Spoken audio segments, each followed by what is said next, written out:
இவ்வளோ ஸ்ட்ரிக்டாக ஒரு கஸ்டமர் சொல்லுவாங்கன்னு எனக்கு தெரியவே இல்லை. இந்த கஸ்டமர் சாரீ கொடுக்கும்போதே கண்டிப்பாக வந்து ஹீட்லெஸ்ஸாக தான் வேணும் அப்படின்னு சொல்லிட்டு போயிட்டாங்க. அதனால் வந்து 9 ப்ளீட் வரைக்கும் ஹீட் இல்லாமல் பண்ணலான்னு நானும் ஸ்டார்ட் பண்ணிட்டேன். ஃபஸ்ட்டு பல்லு ப்ளீட் செக்யூர் பண்ணிவிட்டு அதுக்கப்புறம் ஃபுல்லாக பல்லுவோட இது எடுத்துட்டேன். நமக்கு இதை அளவெல்லாம் அவங்கள நான் எடுக்கல, ஜஸ்ட் ஒரு ரெஃபரன்ஸ்லேயே தான் நான் இது பண்ணியிருக்கேன்.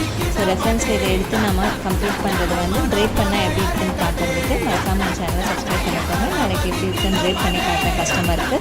இப்போது நம்ம பல்லு ப்ளீட் முடிச்சுட்டு வெஸ்ட் ப்ளீட் எடுத்துட்டோம். வெஸ்ட் ப்ளீட் ஃபுல்லாக செக்யூர் பண்ணிட்டோம். என்னோடய டுட்டோரியலில் நான் சொன்ன மாதிரி இப்போ நம்ம இதை ஃபோல்ட் பண்ணிகிட்ருக்கோம். ஃபோல்ட் பண்ணிவிட்டு ஃபைனல் லுக் எப்படி இருக்குன்னு பாருங்கள். மறக்காமல் இந்த வீடியோக்கு ஒரு லைக் பண்ணுங்கள். ஸோ இது எந்த காம்ப்ரமைஸும் இல்லை குவாலிட்டியில், பட் கம்ப்ளீட்லி ஹீட்லெஸ் இது. ஸோ எப்படி இருக்குன்னு கமெண்ட்டில் சொல்லுங்கள்.